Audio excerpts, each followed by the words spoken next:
काय मदत करू शकते? Hello, please help me. वाचवा मला. ऐका, घाबरू नका, शांतपणे सांगा, लगेच मदत पोहोचेल. मॅम, माझ्या घरात 4-5 गुंड शस्त्रास्त्र शिरले आणि माझ्या पप्पांवरती मी सासवी हल्ला केलाय. ते काही बोलत नाहीयेत आणि खूप रक्त वाहतंय मॅम. मम्मी बेशुद्ध पडली. मला खरंच खूप भीती वाटते. Please help me. Please send someone. बेटा ऐक, धीर धर, घाबरू नकोस. मी तुमच्या मदतीसाठी जवळची PCR व्हॅन आणि ॲम्ब्युलन्स पाठवली. सर, एक दरोडा आणि संभाव्य मर्डाची सूचना आली. मी घटनास्थळाचं लोकेशन ट्रेस करून निकटतम 112 ERV वायरलेस मोबाईल व्हेकलच्या मोबाईल डेटा टर्मिनलवर डिस्पॅच करून दिली आहे. ओके, त्वरित संबंधित पोलीस ठाण्याला देखील कळवा, कारण मुलगी एकटी आहे. त्यामुळे निर्भया वाहन देखील तिथे रवाना करा. आणि हो, नव्या कायद्याच्या तरतुदीनुसार 7 वर्ष किंवा त्यापेक्षा अधिक सायन्स लॅबोरेटरी युनिटतर्फे घटनास्थळ निरीक्षण करणे अनिवार्य आहे. म्हणून त्वरित FSLला तिथे पोहोचण्यासाठी सूचित करा. Yes sir. नमस्कार, कुलाबा पोलीस ठाणे, PSI अरुणा सानप बोलते. मॅडम, तुमच्या चौकी क्षेत्रात मर्डर आणि दरोड्याची सूचना मिळालेली आहे. कुलाबा वायरलेस मोबाईल 112 FSL आणि डॉग स्क्वॉडला कळवले आहे. तुम्ही लवकरात लवकर घटनास्थळी पोहोचा. ओके, मी लगेच पोहोचते. FSL south region. Yes madam, बोला. कुलाबा पोलीस ठाणे क्षेत्रात दरोडा आणि मर्डरची सूचना आली. तुम्ही लगेचच घटनास्थळी पोहोचा. Okay madam.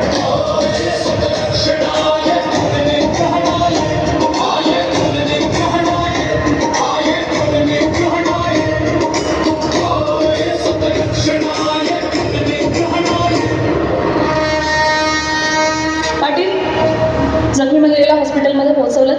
होय मॅडम, आणि ट्रीटमेंट पण सुरू झाली. मॅडम, मला वाटतं हा एरिया आपल्या पोलीस ठाण्याअंतर्गत येत नाही. पाटील, अहो नवा कायदा लागू झाला आहे, त्यामुळे एरिया कोणाचा हा मुद्दाच उरत नाही. भारतीय नागरी सुरक्षा संहिता कलम 173 नुसार 0 FIR इथेच नोंदवता येते आणि नंतर CCTVद्वारे संबंधित पोलीस ठाण्याला ट्रान्सफरही करता येते. तुम्ही इथली कार्यवाही सुरू ठेवा आणि तुम्ही घटनास्थळाचं नीट निरीक्षण करा. एकही पुरावा नजरेतून सुटता कामा नये. सगळ्या बाजूंनी काळजीपूर्वक एव्हिडन्स गोळा करा.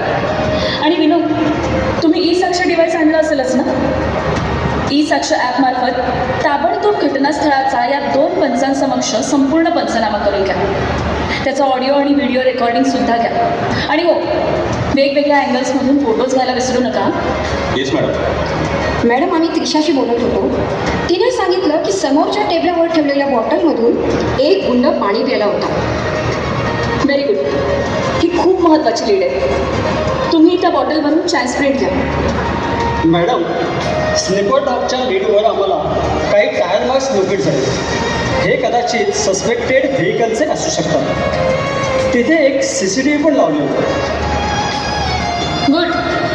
विनोद, तिथल्या आसपासच्या CCTVच्या DVR मधून लगेच फुटेज काढा. तिथे नीट तपासा, कुठलेही फुटप्रिंट सापडतायत का बघा. हो मॅडम, हे असले अपराधी थोडेच कधी पकडले जात आहे.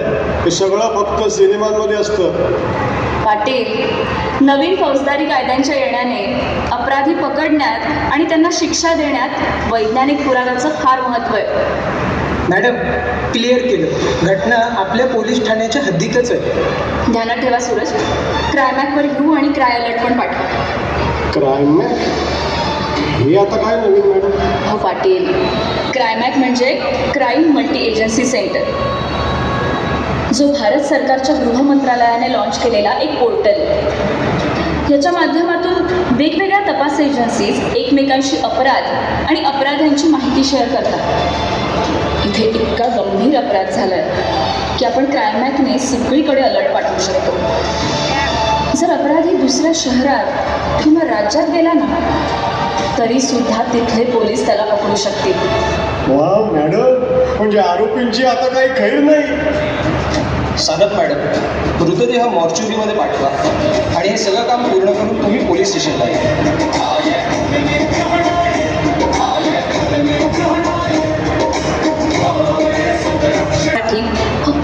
दिवस आहे. जय हिंद मॅडम. मॅडम, CCTV फुटेजमधून 5 लोकांचे क्लिअर फोटो मिळाले. Good, very good. सूरज, आता नॅटग्रिड ॲपमधल्या फोटो मॅच फीचरचा वापर करून आरोपींचे फोटो सर्च करून ते मॅच करण्याचा प्रयत्न करा. Yes madam. पण मॅडम, फक्त एका ॲपमुळे अपराधी कसे सापडणार? हे कसं काय शक्य?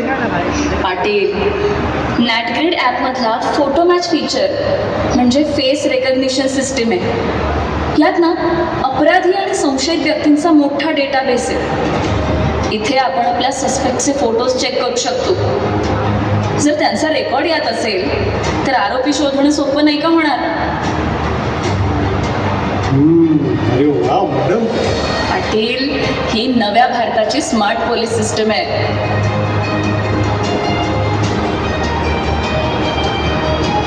मॅडम, FSLची मदत घेऊन जे फिंगरप्रिंट्स मिळवून नॅपलिसवर अपलोड केले होते ते मॅच झाले. That's excellent.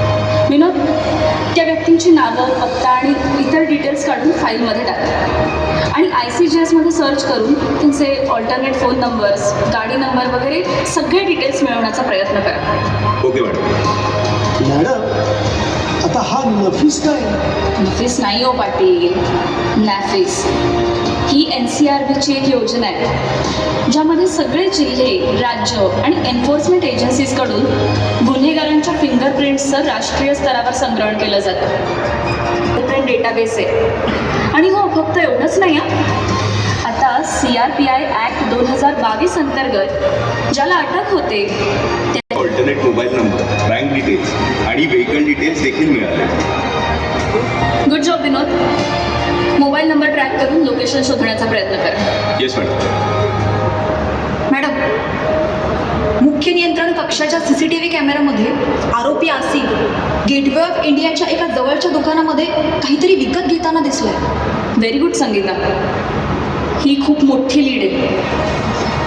तुम्ही तिथे जाऊन CCTV रेकॉर्डिंग चेक करा आणि त्या दुकान मालकाचं स्टेटमेंटसुद्धा रेकॉर्ड करा. Okay madam.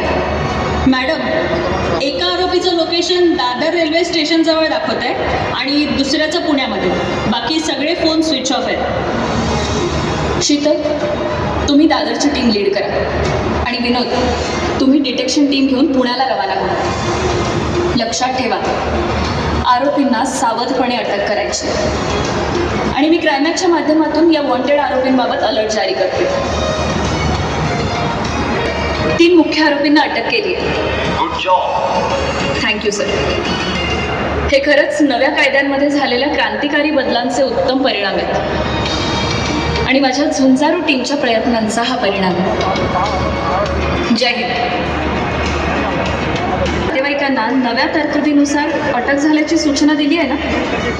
पकडलेल्या व्यक्तींची नावं पोलीस स्टेशनच्या बोर्डवर लावणं आणि पोलीस पोर्टलवर अपलोड करणं. मी सांगितल्याप्रमाणे मी हे सर्व आधीच केलंय. या हार्डकोर अपराध्यांना कोर्टात सादर करताना बेड्या घालण्याची परवानगी मिळावी म्हणून विनंती अर्ज देखील न्यायालयाला पाठवलाय.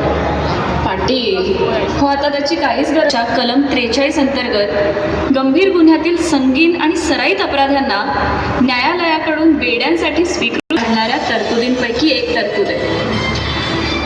मॅडम, तिसरा आरोपी राहुलबाबत काही इन्व्हेस्टिगेशन फॉर्मॅलिटीज राहिल्या होत्या. त्याला न्यायालयाने ज्युडिशियल कस्टडी दिली. पण आता काय करायचं? हो, तुम्हाला माहीत नाही का? नवीन फौजदारी कायद्यानुसार आरोपीची पुन्हा पोलीस कस्टडी मिळवता येऊ शकते. या केसमध्ये आपण पहिल्या 60 दिवसांपर्यंत वेगवेगळ्या या 4ही आरोपींची संपत्तीची सूची तयार झाली. लक्षात ठेवा, कलम 107 BNSS आता आपल्याला अपराधातून मिळालेली संपत्ती जप्त करण्याचा अधिकार. यामुळे तपासात खूप चांगले बदल घडतील.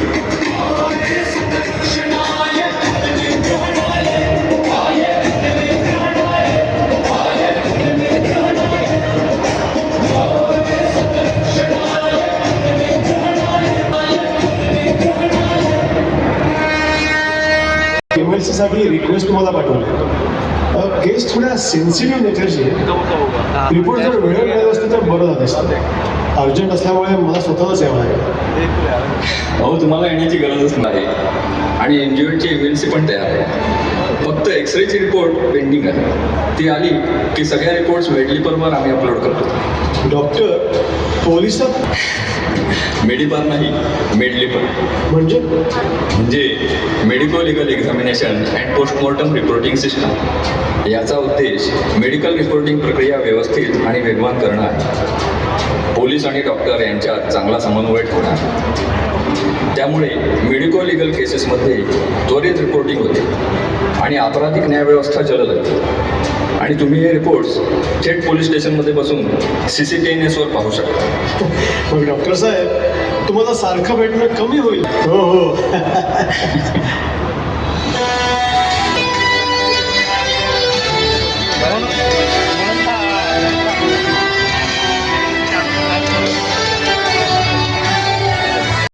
FIR नंबर 136/2025 कुलाबा पोलीस स्टेशनमधून पुराव्याचे नमुने जमा करायला आले. हे घ्या मालखाना आयटम्स. बरं, रिसिप्ट घेण्यासाठी किती वेळाने परत येऊ? तर पूर्ण दिवस याच कामात जाणार वाटतं. हवालदार साहेब, आधी आपलं नाव सांगा. पोलीस हवालदार बक्कल क्रमांक 980-105 सचिन पाटील, कुलाबा पोलीस स्टेशन. तुमचे नमुने जमा झाले आहेत. एवढं पटकन जमा झाले सुद्धा? अरे वा, हे मस्त आहे. हो सर, तपासाचा रिपोर्ट लवकरच पोर्टलवर अपलोड केला जाईल आणि नोटिफिकेशनद्वारे तुम्हाला माहितीही मिळेल. आता फॉरेन्सिक 1.2 मुळे तुम्हाला रिपोर्ट घ्यायला इथे परत यायची काहीच गरज नाही. तुम्ही थेट CCTNS वरून रिपोर्ट डाउनलोड करू शकता. अहो, डाउनलोडचं ठीक आहे हो.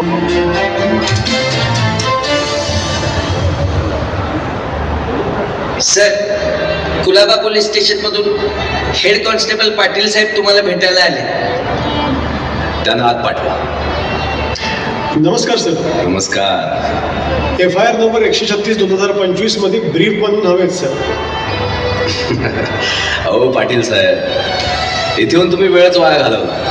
नाही म्हणजे तुमच्या PSI अरुणा सानप यांनी केसची संपूर्ण कागदपत्रे ऑनलाईन पाठवून ब्रीफ बनवण्यासाठी रिक्वेस्ट आधीच केली आहे. त्यावर मी चार्जशीट तपासून माझं ओपिनियन प्रोसिक्युशनद्वारे लवकरच अपलोड करतो. तुम्ही थेट पोलीस ठाण्यात बसून ते चेक करू शकता. अरे वा सर, हे तर खूपच सोपं झालं. आता बराच वेळ वाचेल. धन्यवाद सर. एक कन्फ्युजन आहे. हा बोल ना. कसलं कन्फ्युजन? सर, संपूर्ण तपास CCTV फुटेजवर आधारित आहे. मग ट्रायलमध्ये सक्सेसफुली ॲडमिसिबल कसं होईल? सांगतो. बघ, DVR मधून घेतलेल्या CCTV. सर, येऊ? हो त्रिशा, ये ना, ये बस. सर, उद्या मला साक्ष द्यायची आहे.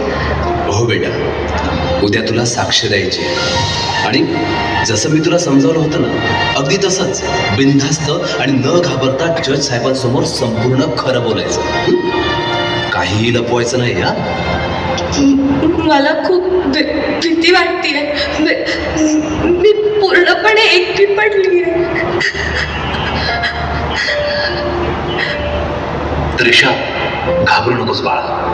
आपण तुझ्यासाठी विक्टिम कॉम्पन्सेशन स्कीममध्ये न्यायालयाकडे कॉम्पन्सेशनची प्रेयर करू. आणि नवीन कायद्यांमध्ये विटनेस प्रोटेक्शन स्कीमचेही प्रावधान आहे. त्यानुसार तुला सुरक्षा दिली जाईल बेटा. हे बघ, आता नवी न्यायव्यवस्था विक्टिम सेंट्रिक झाली आहे, म्हणून न्यायव्यवस्थेवर विश्वास ठेव.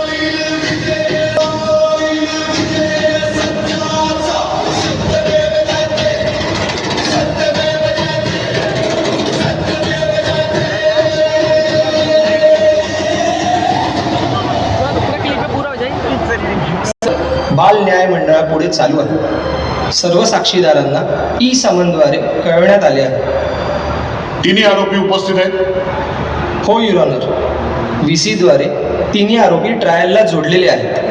तिन्ही आरोपींचे वकील उपस्थित आहेत. Yes milord. आपल्याला चार्जशीटची कॉपी मिळाली? Yes your honour.